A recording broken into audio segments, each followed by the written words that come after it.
second, Randy. Finally deciding to give me an error. Yes, we want to stream it live. Yes. News conferences outside in the hall. Say what? Okay, Okay, there it goes. And web, Facebook, go live, thank God.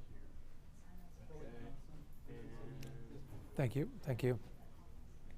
all right, you are. Echo. Okay, gotcha. Good afternoon, everybody. Russ Lewis in the KHOU newsroom here with some breaking news we want to give you. Just listening in on the court trial of David Temple, the sentencing phase. And the judge, Kelly Johnson, has just declared a mistrial in the sentencing phase of this case. So the conviction will stand, but they're going to have to retry him to figure out punishment for David Temple. He is the A-League football coach who was convicted of murdering his wife, convicted twice of murdering his wife in their Katy home back in 1999. A new trial was ordered, and that was just completed earlier this week. Since then, the judge has been deliberating about sentencing on this case. He's already served about 9 years or so, and they came back today, actually this morning, with a note to the judge saying we have 2 jurors who are being uncooperative in the deliberations, and then the jury just coming in and handing a note to the judge in this case just a few minutes ago saying, and I'm paraphrasing some of this here, but this has been a severe violation of our conscience. I'm not sure exactly what that means. They said we know the price of not reaching a verdict. We know that any other jury in this case probably could do their job, but when 2 jurors are not willing to budge, there is nothing else we can do. And again, the foreman of the jury offering to go back and continue deliberations as long as the judge wanted them to, but telling the judge there was no hope in their estimation of reaching a consensus on sentencing, on punishment for David Temple in this case. Again, he's already served about 9 years or so, and they could have ranged anything this time around from probation to life in prison. So they had the ultimate range there, not a death penalty case, but everything but that they could have used here, and they could not agree on a number of years for David Temple to spend in prison for killing his wife. Again, this is the second conviction. So what do we know now? Well, he will have to be retried for the sentencing phase here. I'm assuming that's a full trial, but what we're hearing, at least in a preliminary, again, this just happened a couple of minutes ago, that it wouldn't be until sometime maybe in the spring of next year, March of next year, when this new trial for sentencing would take place. So we'll have to wait and see what that means for David Temple. In the meantime, he has been, again, incarcerated for the last 9 years or so. Would he be able to get out in between? I would think not, based on the fact that he's been convicted of murder a second time. But it sounds like 7 months, 8 months before we get another chance here to find out what the punishment will be in this case. If you're just joining us, we're talking about the David Temple trial. And if you're newer to Houston, you may not remember it initially. It was 20 years ago that his pregnant wife, Belinda, was killed in their Katy home in the closet of a bedroom there. A gruesome scene, a shotgun blast to the back of her head. That's how she died back in 1999. David Temple was a football coach in the A-Leaf district. His wife was a teacher at Katy High School. It was later revealed that he was having an affair at the time. He ended up marrying that woman following his wife's death. She divorced him when the second trial took place. He was again convicted the first time around of murder, but then that case was thrown out, a judge ordering a new trial based on misconduct by the prosecutor, withholding some evidence that would have been favorable to the defense, the judge said, and that second trial was ordered. It concluded earlier this week with a second conviction for murder, and the jury only deliberated a little over 8 hours to come up with the murder conviction, but they've been going for a couple of days now trying to figure out what the punishment should be in this case. And the range, again, was from probation up to life in prison, and they could not agree on a number, delivering to the judge a note this morning saying, we have a couple of jurors who will not cooperate, We don't know what exactly that means. We don't know on what end of the spectrum they were versus the others, but the foreman feeling that there's no way we can come to consensus here. That was the note to the judge this morning, and then a note to the judge that was just read by Judge Kelly Johnson in court here a few minutes ago, said that when two jurors are not willing to budge, there's nothing else we can do. And the judge this morning did read to the jury, or at least tell the jury how serious this was. It's called the Allen charge in Texas. That's based on a case more than 100 years old that basically says it's okay for the judge to try to nudge a jury into reaching some sort of verdict when they say they're deadlocked. That is allowed, and the judge tried that this morning by telling the jury the seriousness of this case, how much time and money had been put into it by both the prosecution and the defense, and how important it was for them to do everything they could to try to reach some sort of agreement on punishment for David Temple. So that was the Allen charge read earlier today. That's what it's called here in Texas. But again, the jury coming back here just a few minutes ago saying they are hopelessly deadlocked with two jurors unwilling to move off of their position, whatever it is, so they can reach consensus on a sentencing for David Temple. So right now we're hearing it'll be March of next year before this happens again. As I look at a lot of you watching here, I'll just give you a quick shout out. We see what you're saying here, Angie and Arlene. Thank you for watching. Sonia, Sharon, Mayram, Frank Morales, Stephanie. We see a lot of you kind of surprised. You're very, well, I see a lot of unbelievable and are you kidding me? So we know that that a lot of you were expecting some sort of conclusion to this case, but you're in disbelief here that the jury could not reach some sort of verdict. Again, the conviction will stand. That's the important thing to know here. It will not be a retrial on his guilt or innocence. This will be a retrial on how he should be punished for the murder conviction. So we are waiting on a press conference right now. Our crew in court, there'll be a press conference, we believe, just outside the courtroom in the hallway there. Generally, prosecutors and defense attorneys will speak to the media about such a high-profile case. So we're expecting to hear from both sides here about what they believe happened, what's behind this, and what happens next, most importantly. But also, jurors are interviewed. In cases like this, the attorneys go in and talk to each individual juror about what happened in the trial, what happened in deliberations, because nobody's in there except for the jury.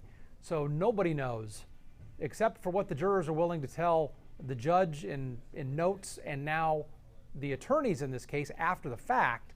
Nobody knows what happened really in that jury deliberation room. So that's why the attorneys, both sides, interview that jury to try to learn what was going on, what problems they had, what they felt was strong and weak about the case, and more importantly, I think this time, why they couldn't come to a consensus on the punishment for David Temple.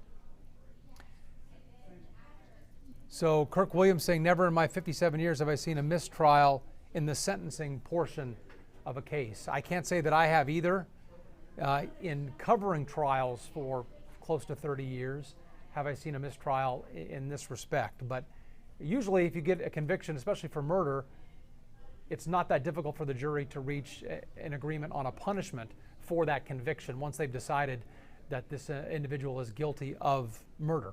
So that's what makes this different and interesting, and I'm assuming that's why a lot of you are in disbelief here about what has happened in this trial. So I'm looking here at another picture of microphones that are set up here, and now you're looking at it too, in the hallway just outside the courtroom downtown, where we expect both sides to come out and tell us their perspective on this mistrial in the sentencing phase for David Temple. And I know some of you are just coming online here and joining us.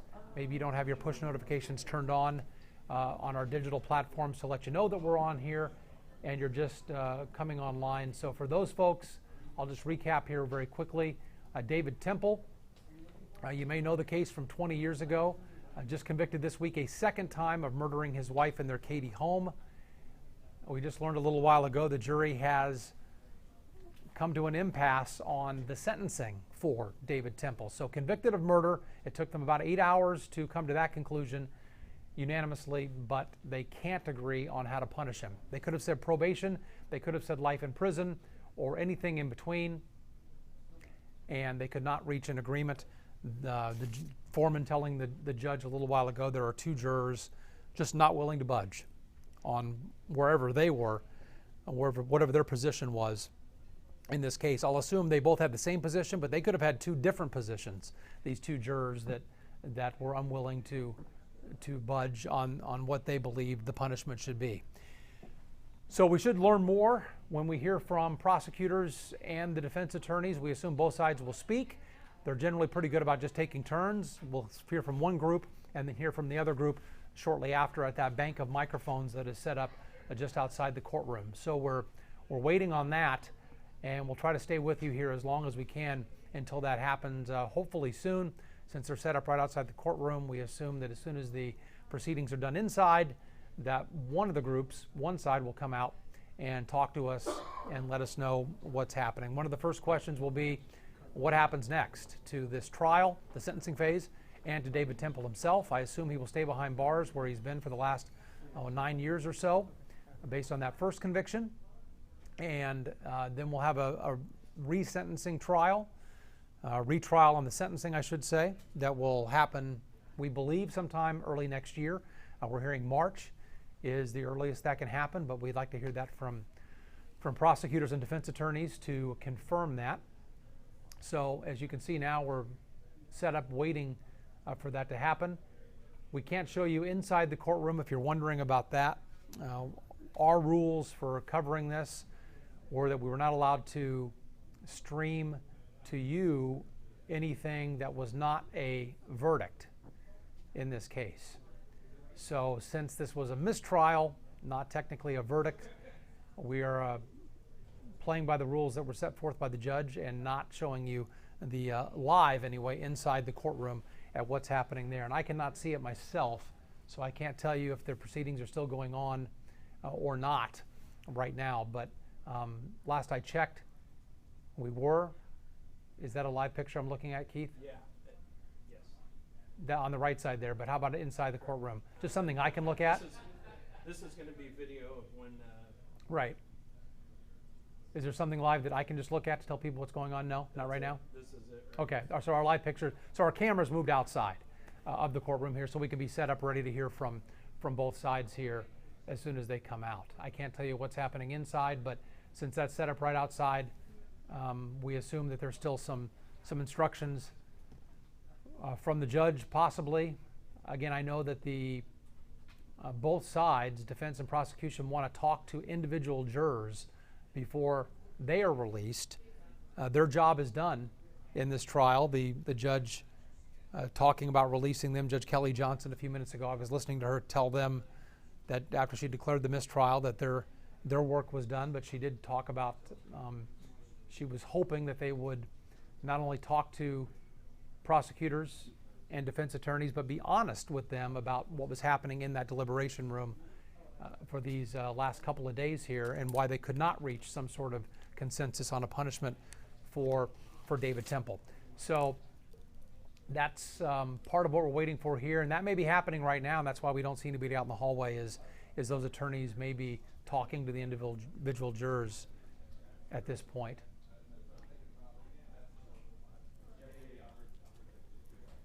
And we see a lot of you talking to each other here, going back and forth on our website and on Facebook. And looking to some of you going back and forth here. So Fallon asked, it's a mistrial in sentencing, the conviction stands, ? Fallon, that is correct.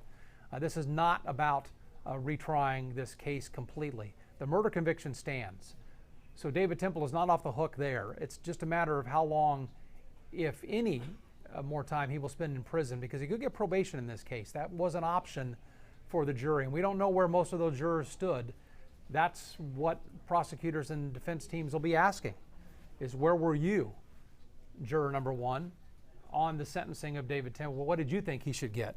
and they go down the line and they talk to each one about where they thought. And that, quite honestly, they're trying to gather information for the next time around, because they're going to be talking to jurors, a new jury, again about this, and they want to see where their argument may have been strongest or weakest as they argue for their side of the sentencing here.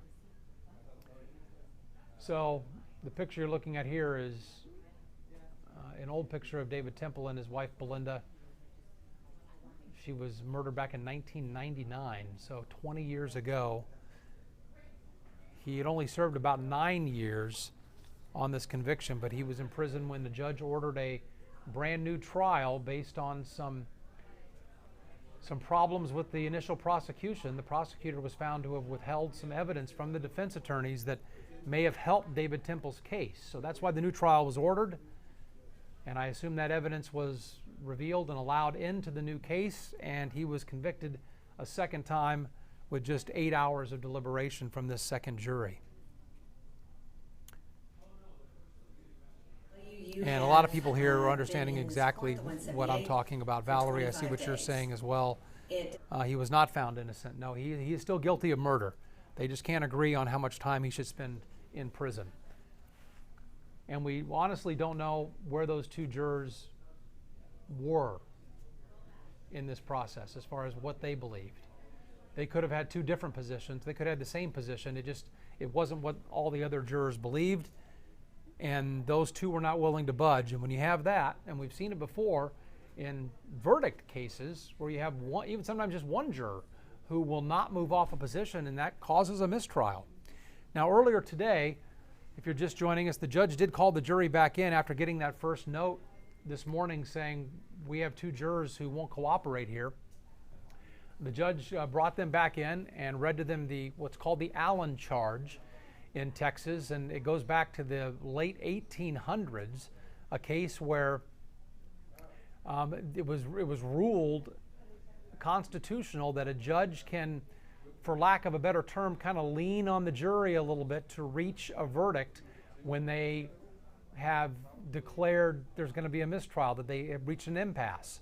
A judge is allowed, as Kelly Johnson did, to call the jury back in and say, hey, look, we've all spent a lot of time here, a lot of money here, a lot of attorneys have spent a lot of time putting on their sides of this case. Please go back and do what you can to bring this to a conclusion, to reach some sort of consensus in this particular case on a sentencing, on a punishment for David Temple. And so the judge leaned on him a little bit, and they went back in, and again, about a half hour ago, the note came back saying, we can't do it. And it was interesting what the foreman wrote to the judge, and I was writing quickly when I took this down, so these aren't quotes, but I'm paraphrasing here. This has been a severe violation of our conscience. I'd love to hear that explained, what the foreman meant by that. A 1 in 1,000 chance that this group was assembled. We know the price of not reaching a verdict on his sentence. And this was interesting, I thought, too. We know any other jury could have gotten this done. And again, I'm paraphrasing here, but that's what was in that note.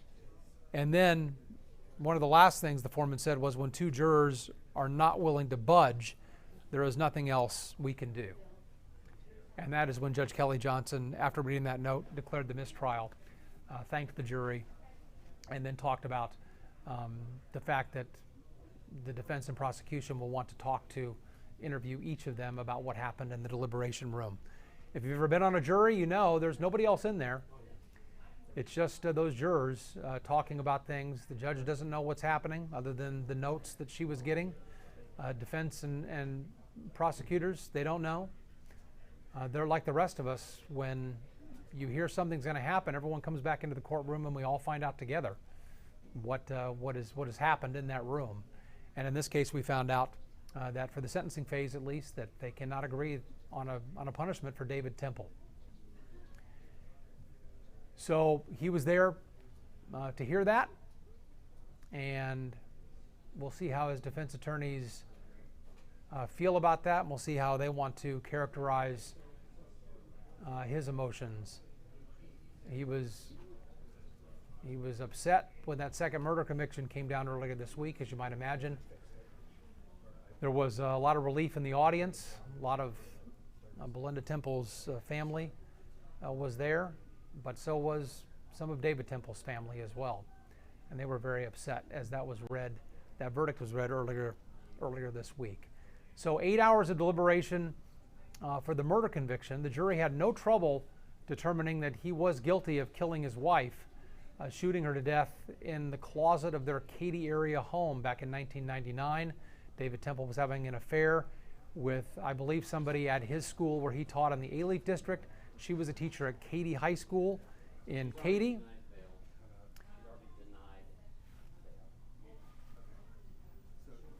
I'm just hearing something here.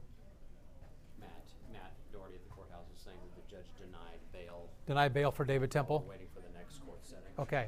If you couldn't hear that, that was our managing editor telling me from the courtroom, a text he just received, that David Temple has been denied bail by the judge, Kelly Johnson, while we wait for a retrial on the sentencing in this murder conviction. So David Temple will stay behind bars however long it takes to put this back on trial to figure out a punishment for him on this murder conviction. Again, the murder conviction.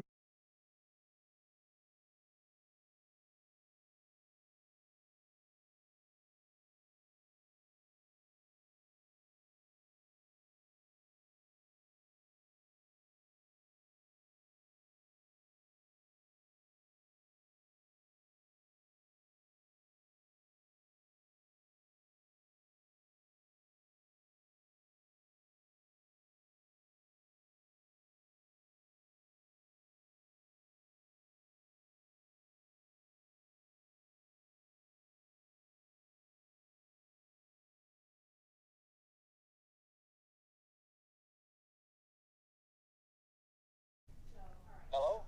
Okay, Professor Treese, can you hear me okay? I can, thank you. Okay, this is Russ Lewis. Thank you for joining us. Hey, Russ. It's our legal expert, Gerald Treese. You know him, of course. He's been with us for many, many years, answering questions and dealing with cases just like this. We're so happy to be able to call on him at a moment's notice when something like this happens, because you don't want me sitting here trying to figure out what all this means legally. It's complicated stuff, and I don't want to get it wrong. So, Professor Treese, I'm going to have some questions here fed to me, but I'm going to lead off with a couple that I'm just wondering about here. So, we have a mistrial in the sentencing. We know that the conviction stands. When he's retried for sentencing, is that a whole new trial? Well, actually, I think of it like a mini trial, because both sides first of all, you'll have a brand new jury. You'll go through the voir dire process. Then each side gets to present the amount of evidence that they want, so that each side gets to tell their story. But then that is determined. The jury, the new jury, once they hear both sides of the case, will start deliberating again. And so this started out with an Allen charge, which is controversial enough. But now this new process, which very seldom happens, when you have a mistrial on the punishment phase, and of course the individual defendant under our Constitution, if he asks for a jury trial, which he did, he gets his right to a jury trial. The judge can't just jump up and say, well, here's what the sentence will be. That has to be conceded by both sides. So it's just going to be like, imagine, if you will, a mini trial. It's going to be a review of all the evidence after the new jury has been selected, and then we'll start the deliberation with jury number 2. Well, you had, in this case, you had weeks of testimony. Is there a chance we could see all of that again, or are you saying that it's more likely we'll have a much shorter summary of, but again, because again, we're not convicting him again, so this is a case where maybe just the pertinent evidence for sentencing? Yeah, and that's where the judge comes in. The law says that each side gets the opportunity to present their case. Now, if I'm the defense, I'm going to present every scrap I can think of. The state has also, remember, the equal right to present their side of the story. But Russ, the big problem, of course, is that the state had a conviction with a jury, a unanimous jury that said the person's guilty. what they've lost now is that jury group. They're going to have a brand new jury group. And, of course, a clever defendant can try to weave in some evidence of guilt, innocence, even though they're not supposed to. So I think to the extent that anybody really lost anything today, I think it's a narrow call. But I think the state lost a jury that had already found this man guilty, and now they're going to have a brand new jury. They're going to have to present the evidence that led to guilt, and the defendant is going to present their side of the case. That's why I call it a mini trial. It's not going to be as long as the other trial, but it will be far longer than I think than the people anticipate. Well, and we're finding out that it may be early next year before that happens, and we're also hearing that David Temple will stay behind bars, denied bond, until that happens. Have you ever seen this happen before? In my 30 years as a journalist, I can't recall a sentencing phase, a mistrial there. Once the jury agrees on guilt or innocence, they almost always agree on how to punish. Yeah, you would think so. And usually that same consensus. Remember, folks, we're talking about a unanimous verdict of guilty. Now, as Russ is saying, the next step, usually that same collegial group can come up with a reasonable sentence between probation, 5 years, and life. There's a lot of numbers in between. You would think that's usually exactly what happens. But every once in a while, and remember that Allen charge, which happened earlier today, is nothing more than the judge putting pressure on these jurors to get back there and get to work and come up with a decision on a punishment. Texas is one of 23 states that even allows it.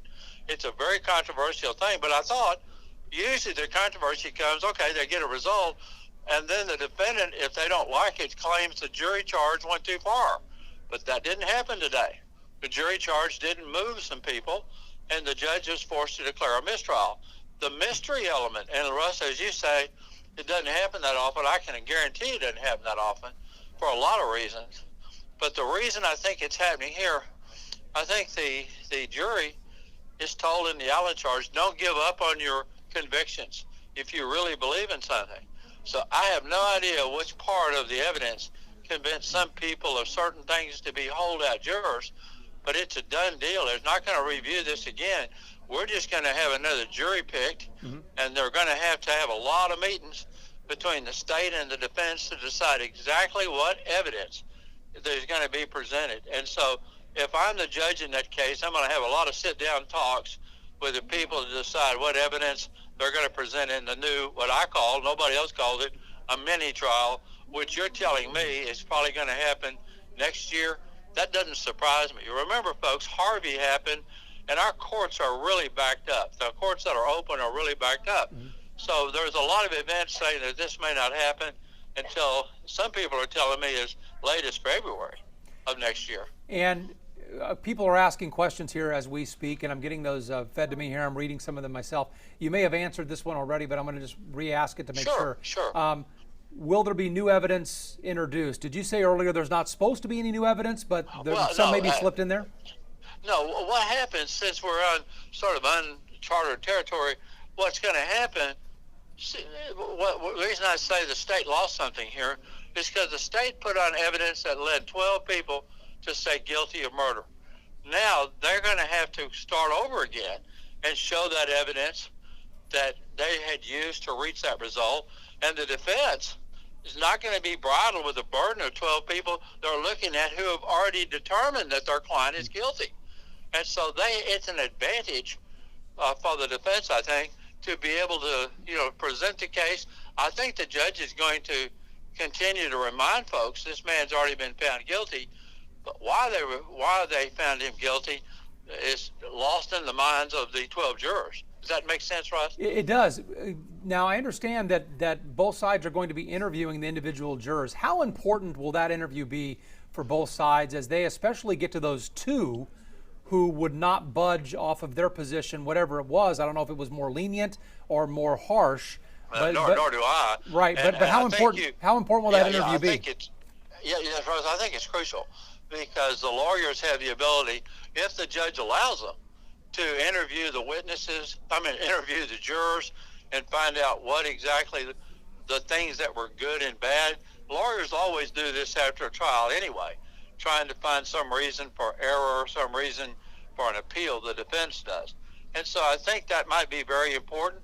But I think you hit on something earlier, Russ. I think this is so seldom even heard of that some people just say, why can't the judge do something about it? It's because the defendant is entitled to a jury trial in Texas on guilt, innocence, as well as punishment. And, of course, in that fertile area between now and next year, there's a lot of compromises that could be made, even an agreement on sentence. In other words, the defendant could say, I'm not guilty, I'll appeal that part, but we agree on a sentence if my conviction is affirmed. I could see that happening because it's going to be kind of awkward going through another proceeding. People just who are new to Houston, we went through this several years ago with the entire case. Case got reversed because of prosecutorial misconduct. We tried it again, we thought we'd get another result, and once again, yet another legal vagary has come up in the matters of David Temple, and we're going to see this play out in our courts probably into next year. And for those of you just joining us on our digital platforms here, the David Temple case has been in the news for 20 years. He was a football coach in the A-Leaf district. His wife shot to death in a closet of their Katy area home. She was a teacher at Katy High School, Belinda Temple. He was having an affair, I believe, with somebody at his school at the time, ended up marrying that woman, and then he was convicted once and served about 9 years or so before this new trial was ordered, which wrapped up earlier this week with a second murder conviction in just 8 hours of deliberation. Somebody asked an interesting question I hadn't thought of, Professor Treese. I want to pose it to you. Because this happened in 1999, which laws apply for sentencing? What happened then, or the laws that were in place then, or what's in place today? What a great question, because the Constitution prohibits, under the ex post facto law limitations, you as a defendant are entitled to the law that applied when you did the alleged criminal act. And so that's another good question. We're going to be looking at this in next year under rules that were in place 20 years ago. Is it just sentencing, or is it all rules that apply back then? All rules. So that's a good lesson. I feel like I'm teaching a con law class here, because the fact of the matter in this country, due process prohibits this notion of the rules of the game changing. That if you do an act, the government has to prove the act by the rules of evidence and law that existed at that time. And if the law gets tougher, that's too bad. You, the defendant, are entitled to due process, and the rule is against what's called ex post facto laws. That means changing the rules of the game. So the answer to the question is that the camera's picture is taken, focused on the events that when they happen, and that's what the law is, that it's applied to the case of Mr. Temple. Because even in his case, the crime occurred at one point, but he was convicted many years later, correct? Yeah. Well, when he was convicted doesn't matter as much for the due process and ex post facto reasons. It's based on when you did the alleged act. Okay, so he's under 1999 rules. Whatever applied then is what will apply now. Yeah, that's correct. Let's see. I'm reading some questions here. I'm just getting handed questions on a sheet of paper here, so I'm looking them over to make sure you haven't answered them already. Could the judge sequester the jury and make them come to a decision? Because they did offer at the end of their note, and maybe they have to, Professor, but the foreman said, look, we'll go back and keep going if you want us to, but it's not going to work. I mean, that was basically the gist of it. Could the judge have said, I don't accept your conclusion, get back in there? No, and here's the reason. The Allen charge, as it's called, some people call it a dynamite charge, it really emanated in the late 1800s in federal court. Several states don't have it because they consider it too much pressure that can be imposed upon the judge to reach a result. But one thing it can't do is just sequester them until they come up with a verdict. That would clearly violate the rights of the individual. The state doesn't have constitutional rights, they have constitutional obligations. Mm-hmm. And the state has its duty, and the court is a part of the state, to give this guy a fair trial. And a fair trial means they're not going to pressure or coerce the jury into a result. And just for the notion of expediency. And keeping the jury away from their family and Yeah. all TV and internet and stuff will be considered obviously coercion. Correct. Because it's harsh to make somebody do that for an extended period of time. Somebody who's just doing their civic duty, I assume. I say amen to that.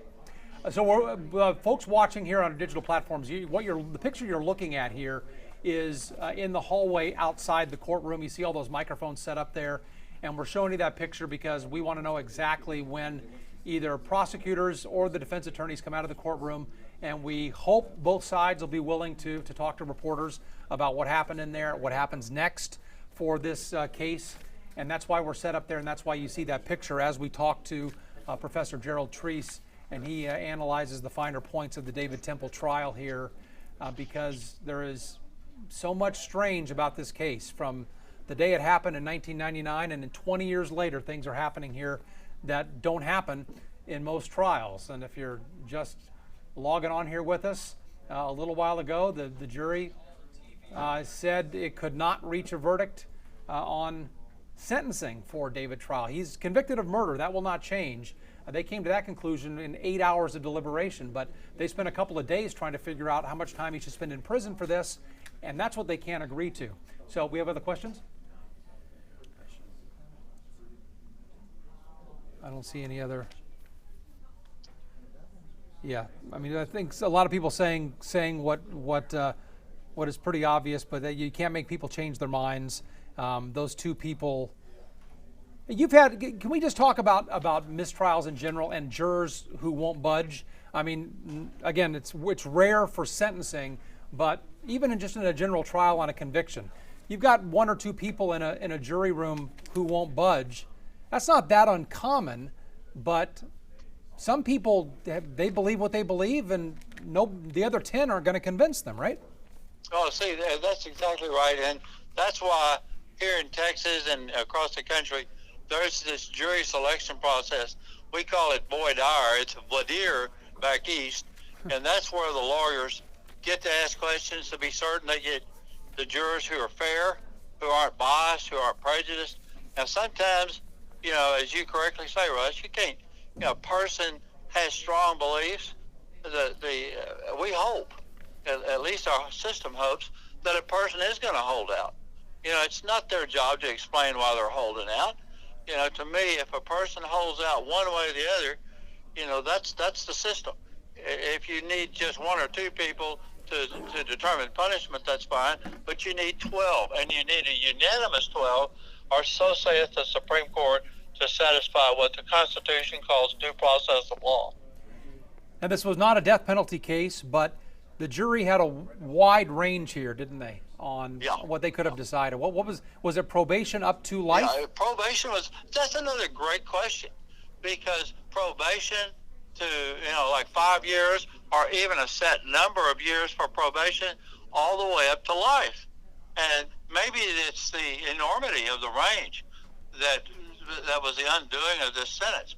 See, to me, if a juror heard the evidence, it was controverted. All the evidence was controverted, but they believed beyond a reasonable doubt this man was guilty of murder. And then they could not determine how to punish him. And this is the sort of the twilight zone we move into, because now the defendant, the citizen, is entitled to a jury to determine punishment. It can't be taken away from him. But you've already given up. By definition, the 12 people already found you guilty. You got to get another 12, get them going through the juror questioning process. And now an additional question is, how much did you find out by watching Channel 11, reading the newspapers about the last Temple case? You see where I'm going, Russ? It's an endless stream of knowledge and questions that people who are listening to us and watching us right now, they may be in the jury pool for the sentencing, the re-sentencing hearing. And so it's not done that often, but the law is pretty clear that each side gets their own shot at how much evidence they want to present. I think the judge is going to be making some pretty strong conclusions during this. That's why I think they're going to have a lot of sit-down meetings with the defense lawyers and the state's attorneys. Remember, these are special prosecutors out of Austin.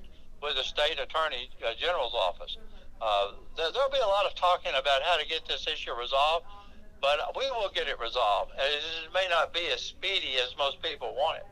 Well, I have a two-parter for you now. First of all, you mentioned that wide range of possible sentences that might have been the undoing here, probation up to life. Yeah.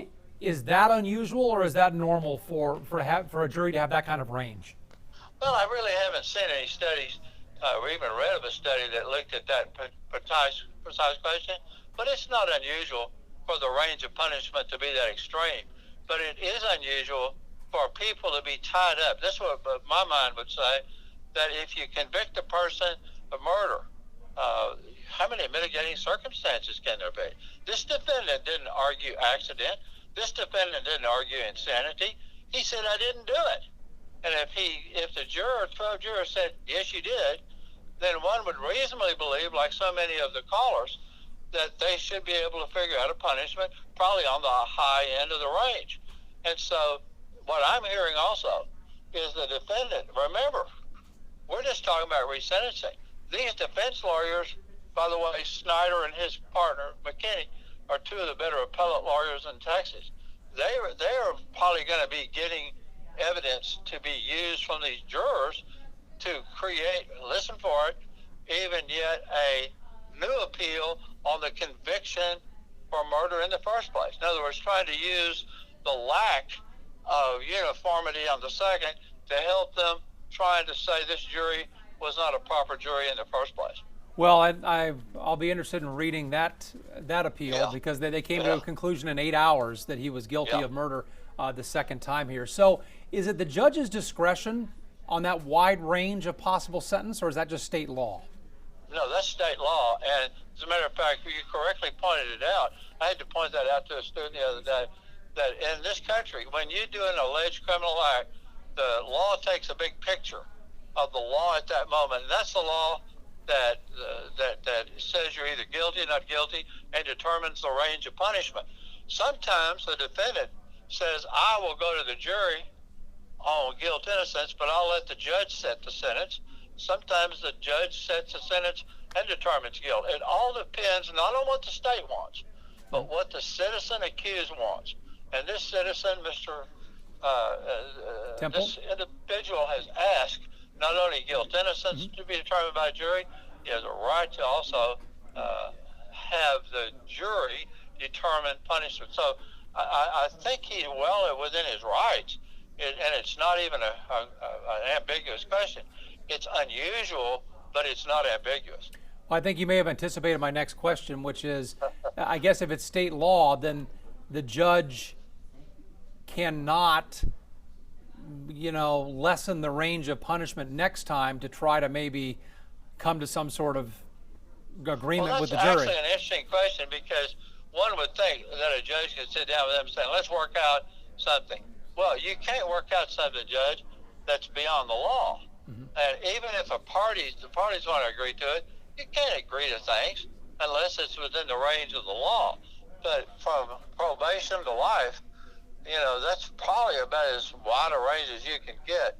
So it's possible they could work out a sentence that if the guilt innocence phase is affirmed on appeal, then the sentence would be so-and-so. But that if the guilt innocence phase is reversed, then there is no sentence, and you have a third trial of this individual. Yeah, and that's what I was wondering. Could the judge say, all right, look, let's agree on 5 to 25 next time? But it doesn't sound like that's something that even if everybody agreed would be legally, possible. No, it's not. And Mr. Temple is slowly becoming sort of a textbook in criminal law and constitutional law. All the many things that have happened to him through prosecutorial misconduct, and now this very strange aberration. It's not unheard of, but it is unusual to have a jury get deadlocked on one aspect of the case. I've seen it happen a lot in the civil side when the jury can't determine damages, for example, but it's very seldom you see it in the criminal side. If you're just joining us, we are talking to Professor Gerald Treese, our legal expert here at KHOU. I'm Russ Lewis. We are on our digital platforms today talking about the David Temple mistrial, and again, a mistrial on the sentencing phase of this trial. He was found guilty earlier this week, a second time, of murdering his wife back in 1999 in their Katy area home. This former football coach in the A-Leaf district, his wife, a Katy high school teacher. He was having an affair at the time, ended up marrying that woman after his wife's death. His first conviction thrown out because of prosecutorial misconduct, the prosecutor withholding some evidence that would have helped the defense attorneys in this case. So a judge ordered a new trial. That happened, that concluded this week, but the jury could not agree on a punishment for David Temple in this case. A couple of jurors holding out, and the foreman saying they were at an impasse and there was no hope for reaching any kind of agreement. That was the note that came this morning, and this afternoon the judge declaring that mistrial. So there will be a retrial on the sentencing part of this trial sometime, we believe, next year. Professor Treese, what happens to the time already served by David Temple? Does that come into play in any way? Another good question, because what could happen if, let's just say, hypothetically, that the jury comes back with a sentence, had come back with a sentence of 5 years or probation. Well, then Mr. Temple, if the judge, by looking at that verdict, he would probably give credit for time served. But at the same time, how do I put this? Life is still life. If he got life, the amount of time served would matter very little, except for good time points, things like that. So I'm just really thinking that would be a third phase of the trial, which is what the judge would do in entering a final judgment upon what the jury determines dealing with the punishment phase. Well, it's interesting, and it all comes into play. You know, everything comes into play, right? Well, as a matter of fact, a case like this, I've been around so long in this town. I've followed this case for a long time, and you know, we had a big controversy early on with the misconduct by the prosecutor. Usually, misconduct by a prosecutor doesn't just lead to a new trial. Remember, his lawyers argued they should get a judgment of acquittal because of misconduct. They lost on those arguments. The case goes back to the trial, which is just finished. And who would have thought? Now we've got another hang-up. The hang-up is on the punishment phase. But I think, as you correctly pointed out, I think the judge held this man over. In other words, they didn't release him on bond.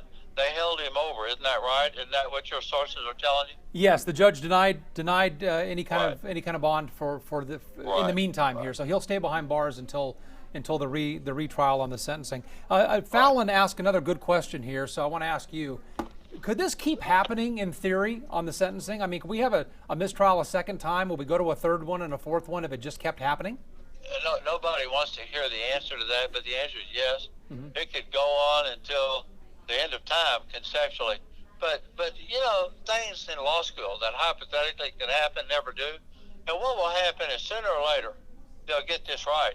Now, on the citizen side, he is absolutely right about having folks, listen, in a criminal case like you should understand, you require 12 jurors on guilt, innocence. In other words, 12 people have to say not guilty, or 12 people have to say guilty. Well, 12 people said guilty. Now, the same 12 people then deliberated punishment. The range was wide, but they couldn't come up, watch this, with the same answer. Hypothetically, some could have gone for life, some could have gone for 25 years. That's not, you can't take an average. You have to have unanimity on the very question, the number you decide on, or else you would have a mistrial. And what was happening, I think the judge realized what most of your viewers are talking about. Hey, look, Judge, you get them in there. There's a lot of numbers between probation and life. Just get them to work a little bit longer.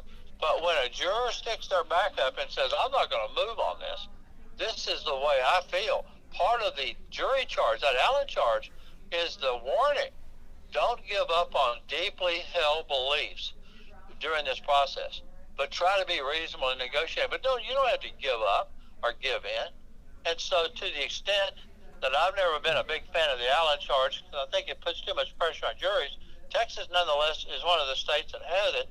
But even that dynamite charge didn't blow it up enough to get a final verdict, but a final verdict on the punishment phase. I so want to hear what those jurors individually tell prosecutors and defense attorneys. Is there a chance that the public will ever get access to what is said in those private interviews? Well, usually the lawyers will tell you. Yeah, see, that's the reason I kind of hedged early on, because sometimes the court will say, I don't want you talking to this jury about the case for a certain period of time or not at all. I think on a case like this, when it's so fact specific about what was happening, I think we will find out, because I think the attorneys will get the right to question, and I think the attorneys are going to be more than willing to share it with folks, which is what I was telling you before. You have this time frame of over 20 years. You have people talking about this case. Now, guess what? Some of you people out there listening and watching may be in that impaneled third jury that hears the Temple case, punishment phase. And so one has to understand all this information that's out there that we're putting out there, everybody's putting out there, could be assimilated by a person who's going to make the ultimate decision. So, yes, it could go on ad infinitum, but it won't. It just won't. And it's going to be harder to find somebody now, you're right, who at least doesn't know something about this case. Yeah, and see, the test, Russ, is not do you know something about the case. The question is, even if you know something about the case, have you already made up your mind about what the sentence should be? And that's the trigger. If a person answers that yes, they can't sit. But if they say, no, I really am determined what the punishment should be. Remember, they can't ask the question, do you believe he's guilty or not guilty? That's already been determined. The question they're focusing on is just on the range of punishment, what is the appropriate number? We have a question from Kelly here, and actually somebody else answered correctly to her, but Kelly says, does his son think he is innocent or guilty? Does anyone know? And if you may know that the Temples had I believe a 3-year-old child. She was pregnant at the time of the murder. That baby did not survive, but the 3-year-old son, who would now be 22, 23 years old, we have reported believes his dad is innocent in this case. The jury disagreed. 8 hours of deliberations to determine his murder conviction again, and now we're trying to figure out how long he will spend in prison. Do you think this is going to, Professor Treese, this is going to be an amendment to some law book somewhere after this is done? It may not be an amendment.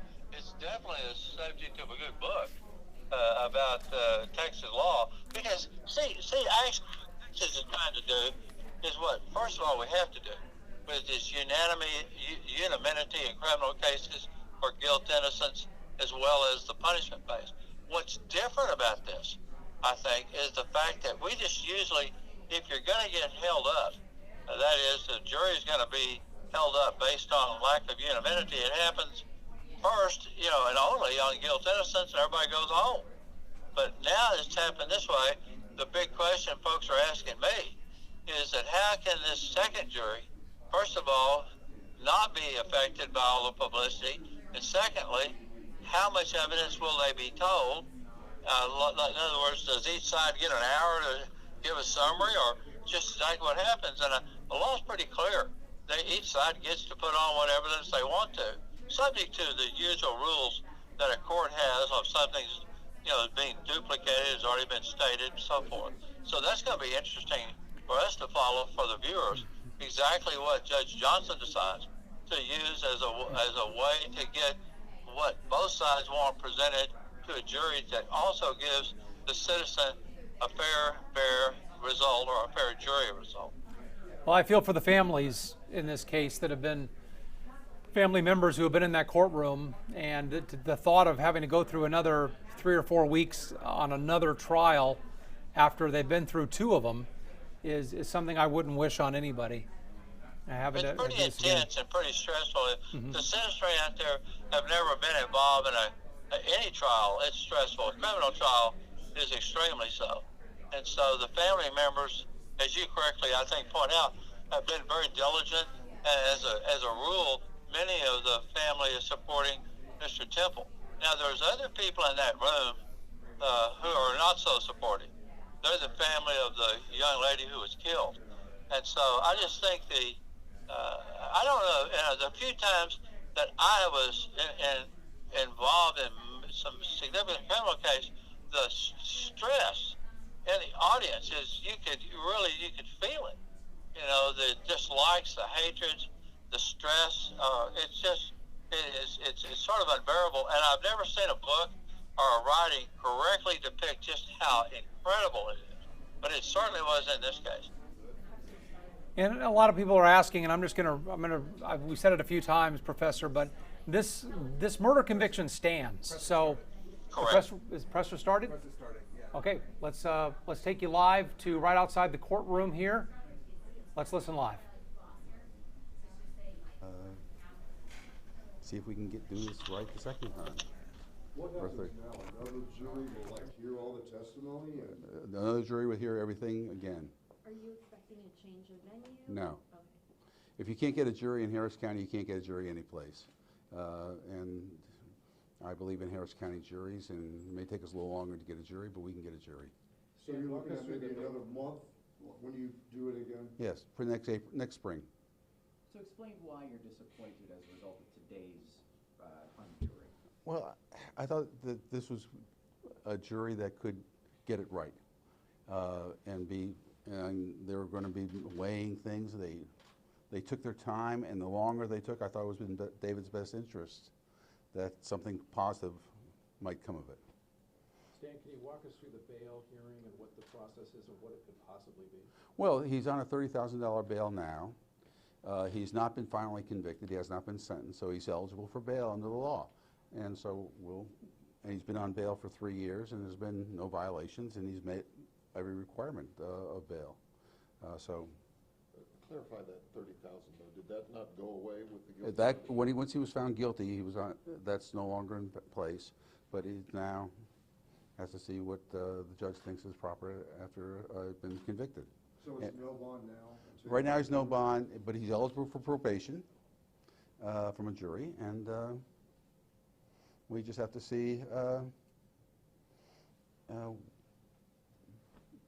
what the judge thinks in about 10 days. The conviction stands, The conviction stands, and the new jury will only decide punishment, but they have to pretty much hear the same thing, right? the whole thing. So how unusual is something like this? Very, very unusual, extremely unusual. But How many times have you seen it, like in your career, Stan, where you have a mistrial on sentencing?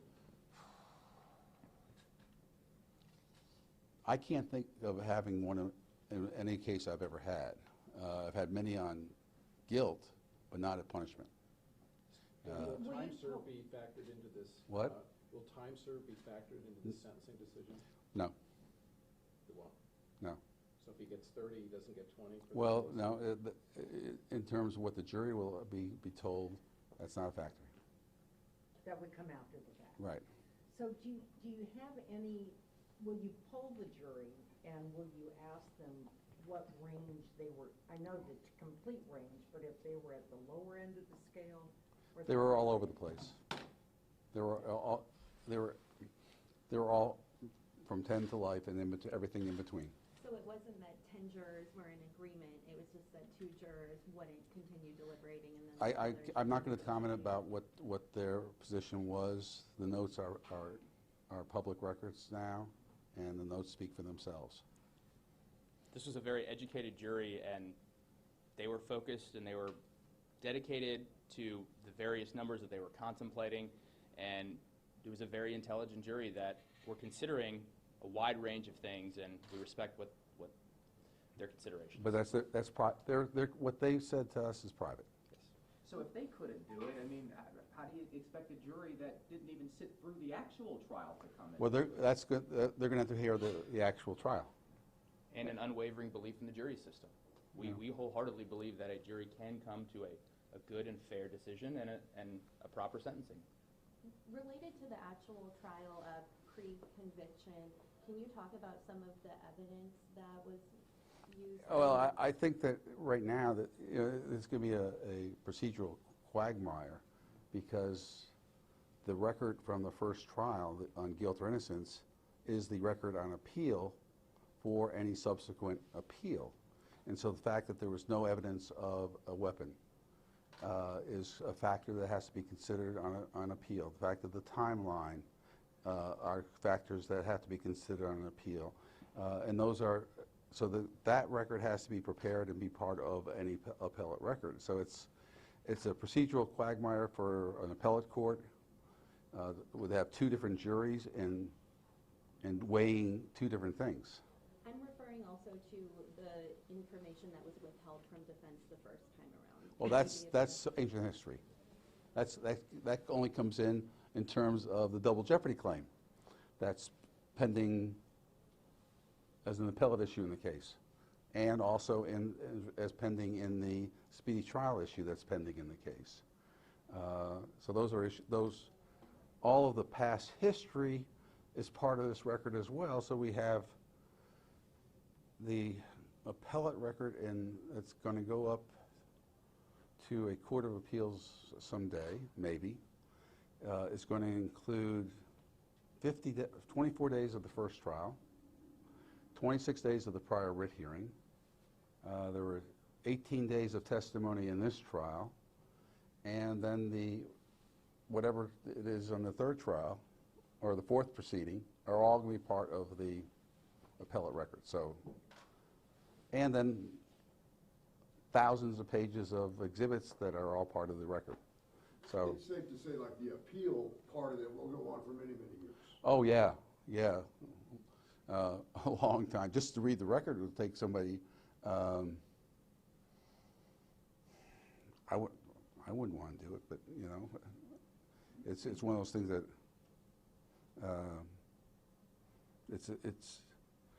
there are issues in this case that are going to be forever.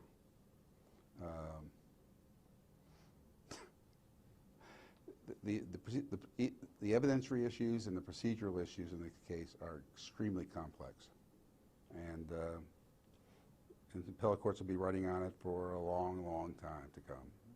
Stan, one more question about the bail. Does the judge have the option to have no bail in this case? Well, she can deny bail, but then under the law, under the Constitution of Texas, he's entitled to bail because he's not been finally convicted of anything. The only time he can be finally convicted of something is if he's been sentenced to a 3G offense, and he has not been sentenced in a 3G offense. He's been found guilty of a 3G offense of murder, but he's not been sentenced, so it's not a final conviction. And so long as it's not a final conviction, he's entitled to bail. But is he being held without bail till we have a bond hearing? Or no? The judge is being prudent and making sure of the law. She's doing her job appropriately. So that's a question that you really can't answer right now. Well, I think the law is clear. The judge wants to double check it. Do you know when there'll be a decision? Sometime in the next 10 days to 2 weeks. But right now, there's no way he could post a bond and leave until the decision's made. There's no bond. Right. There's no bond set. Yes. Okay. Okay? Yes. Any other questions? Is it fair to say that he's been found guilty twice, but never convicted? Well, no, because he was found guilty once and it was reversed, so that doesn't count. Okay. One conviction. Right now there's a conviction but no sentence. So he's not a final. Found guilty, he hasn't been convicted. Right. He's been found guilty, but he has not been convicted. And that's not going to change. That's not going to change until the sentencing hearing is over. Okay? Thank you. Thank you. Any last comment from David? What are David's thoughts? Can you comment on all? Yeah. Have a nice day. See you later.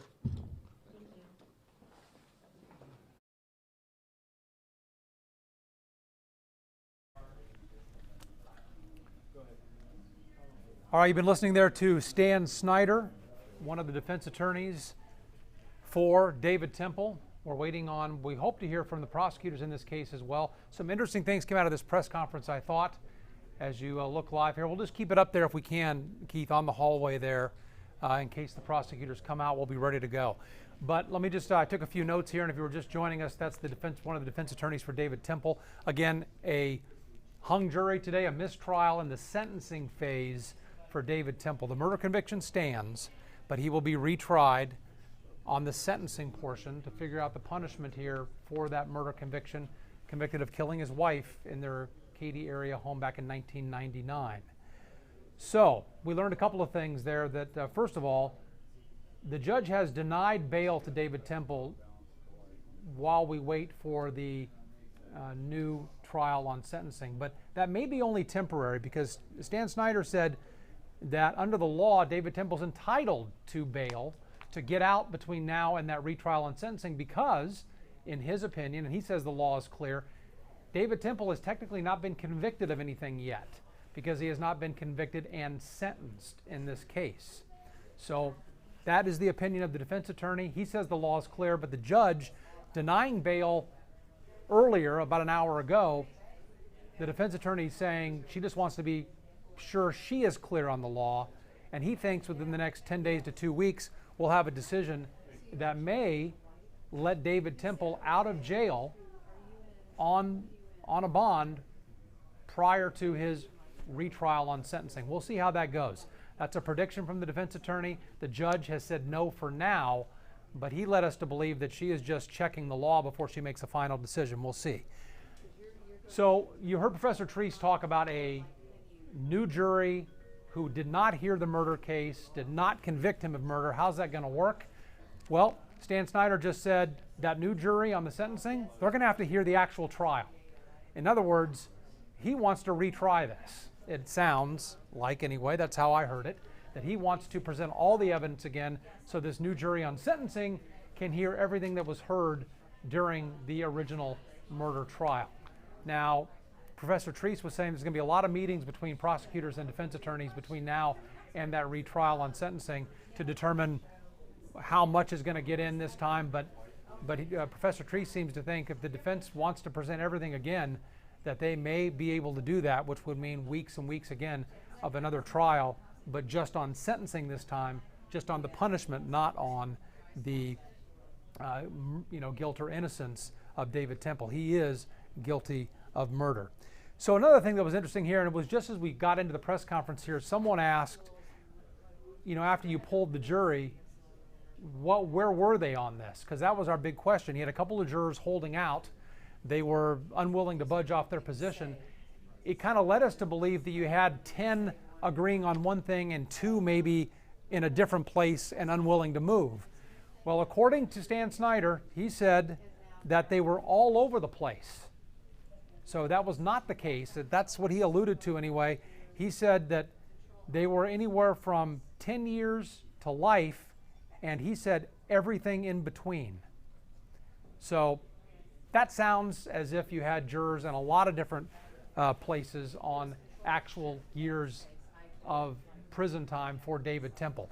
Their range was, and that's according to that's state law, according to Professor Treese, they could have said probation all the way up to life in prison.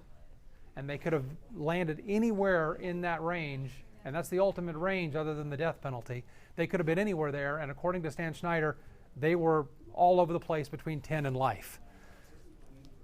That kind of information, helps prosecutors and defense attorneys the next time around. They have to figure out strategy, where they were strong, where they were weak. But knowing that, you have to wonder where both sides go from here if you had a jury with many different thoughts on number of years of punishment. We'll have to wait and see how that goes. Do we have the press conference shot up? It's still there. I want to be able to look at that if I can, just so I can see if they come up. We want to get the prosecutors, if they come out, make sure we get that too. So you're looking here in the hallway, and we just heard from the defense attorneys, a well-respected defense team, according to Professor Treese. Let's see. Well, we see some of you asking questions here. Jonathan saying he's found guilty, not just sentenced yet. That's right. Benito Hernandez asking what happens to the 9 years he already served. According to Stan Snyder and according to Professor Treese as well, that's not a factor here. He served 9 years, and that's not a factor in the range of sentence that he could get, because again, we're talking probation to 99 years. Now, if the jury takes that into account, I don't know if that's allowed or not technically, but if it's in their heads that he's already served 9 years and they think he deserves 20 total, then they come down on 10 or 11 the next time around. That's kind of on them, and I don't know if that's even allowed to consider when you're deciding punishment on this new conviction but we'll just have to wait and see. So technically, time served is not supposed to matter. That's theory, but in reality, could it matter? Well, if it's in the jury's heads and they want to consider it, who can stop them, right? It's their decision. So that's something to consider there. All right, we're going to wrap it up here. We can't wait here forever for prosecutors. I'm not even sure they're going to come out and talk to us in this, but we're there, and you see our microphone there among the others. We will have that for you. We're going to be there if they do come out and want to speak. We just won't be streaming it right here yet. We may try to get back here if it happens sometime soon. We're on the air here with our 411 newscast at 4 o'clock, coming up here in about 55 minutes with a full wrap here, and anything from the prosecution if they come out between now and then to comment on this mistrial in the David Temple case. And just wrapping it up here from our newsroom today on our digital platforms, David Temple, convicted of murder a second time earlier this week of killing his wife in their Katy area home back in 1999. The jury this afternoon telling the judge they cannot come to agreement on a punishment for David Temple. And according to his attorney, they were all over the place, 10 years to life and everything in between. The jury indicating the foreman that there were a couple of jurors who would not budge, but it sounds like there was more than a couple, according to the defense attorney, as far as, agreeing on a specific number for punishment for David Temple. So we'll let you go from here. Again, in about 50 minutes or so, we'll see you on the TV side on KHOU. I'm Russ Lewis. Thanks for sticking with us on this very important trial. More to come. We'll talk to you soon.